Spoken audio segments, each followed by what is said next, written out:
Hey everyone, welcome back to the Thundertron podcast. So today I'm going to be discussing and giving you my thoughts on two brand new leaked listings of upcoming Transformers 2 Series 86 figures releasing in 2025.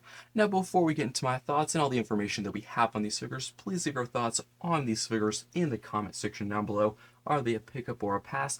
Now jumping right into it with the first one, we have the Transformers 2 Series 86 Leader Class Megatron. Since this is a Leader Class figure, as you would assume, the price is $55, not including tax and shipping. As for the release date, all we have is the year 2025. I think we'll have to wait quite a while until we can actually get some specifics like the month, the day, and the time when this will be revealed or released. Because do keep in mind, we're pretty early in 2024, so we might have to wait quite a few months towards the end of this year maybe to get some more specifics on both of these figures and their release dates. Now, of course, getting into my thoughts, I have to say I'm not really that surprised to see this Megatron listing leaked, because if you don't know, this year's Commander class figure for the Stu Series line is going to be an updated G1 Optimus Prime. And when we first got handed that information, most people in the Transformers community, and myself included, I was thinking it's only a matter of time until we're going to get an updated G1 Megatron to go with this figure. Now I have to say I'm kind of surprised of the scale difference, because again, when we first heard about that Optimus information and that figure being a Commander class, I was assuming, I'm not sure about everyone else, but I was assuming since Optimus is the Commander class figure in 2024, 2025 is going to be Megatron, so they can scale together and look good side by side. But interesting enough, Hasbro decided to do two different class sizes. That being said, you might be a little bit confused, like why would they have one bigger than the other? Well, do keep in mind, some Commander class figures are actually pretty small. They're not super massive like Skylynx or Jetfire. A very good example is the Kingdom Commander class Rodimus Prime. That figure is priced at a Commander class price point from $90 to $100, but his size, I would say, is a very large leader.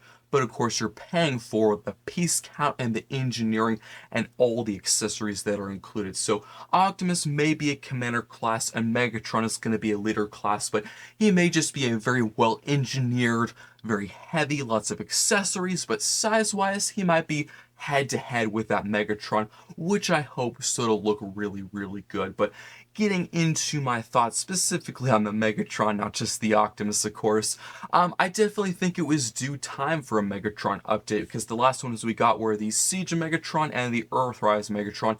And keep in mind, we're in Legacy United, so it's been like 5 or 6 years, maybe even 7 since Earthrise and Siege. It's been a very long time. And truth be told, I was never really that impressed with the Earthrise or the Siege Megatron, because if you actually do take a look at both of them, the Earthrise is just a heavy, extensive retool of the Siege, so it's really only just one Megatron mold we've gotten in the past, 5 or 6 years of that G1 design. So I definitely think it was due time. There were things I liked about those figures, but I don't think they were the potential they could be for what Hasbro can do with Transformers. So I think since it's been so many years since those figures, and this is a Leader class, meaning of course a bigger budget than a Voyager, I definitely think they can improve upon that past Megatron in a big way. Now there's probably one main question on a lot of people's minds is, what is Megatron gonna transform into? I know, of course, a lot of people are expecting he's gonna transform into a gun. This is G1 Megatron. They're gonna make a G1 Optimus. He's gonna transform into his truck, of course. But keep in mind this.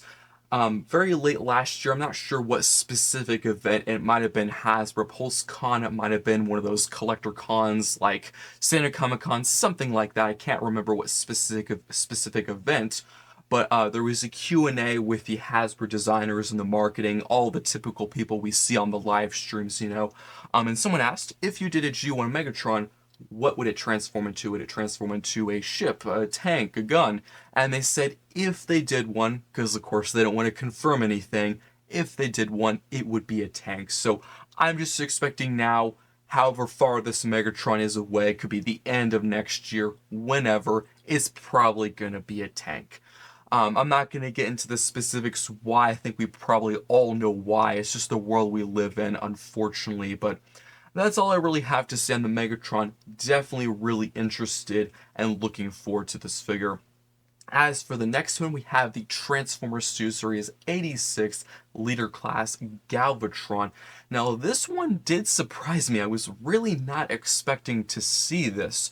Now, I definitely think this figure could go one of two ways. It could be a brand new mold like a Megatron, or it could be a repaint, maybe retool of the Kingdom Leader Class Galvatron, because that figure I thought was really good. I think it was a massive improvement over the last Galvatron. That was the Titan's Return Voyager class Galvatron. I don't think anyone like that figure. It was probably one of the worst figures of Titan's Return and the Power of the Primes trilogy. I got that and I immediately sent it back. So I do think that Kingdom Galvatron is a good figure. I think there is about a 50% chance they could just take that one, maybe, do kind of a package refresh. They could just have the same molds, but it could be a bit more of a G1 kind of cartoony design, because the Kingdom one, it was sort of battle damage. There was some kind of rust and paintwork on that. I know a lot of people didn't like that. They just wanted that clean look. I think they did do another repaint where it was a bit more clean, but not full G1-y.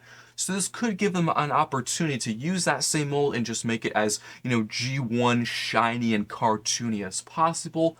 But again, I think there's a very good chance, about a 50% chance, it could be a brand new mold. I'm kind of split. I go back and forth.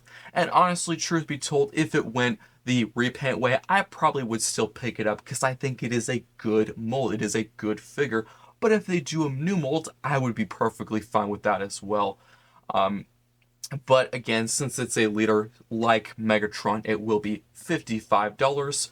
So of the two figures, I'm definitely much more interested in the Megatron because I think that's like a guarantee brand new mold. I don't think they could take those past Megatron figures and just use it now because those were Voyagers. So we will be getting most likely a brand new Megatron mold, which I'm very interested in. The Galvatron, I'm gonna kind of reserve my judgment because there's, again, one of two ways they could go and we don't really know, so we'll just have to wait and see on that. But I do hope you enjoyed this very quick Thundertron podcast segment, and I will see you next time.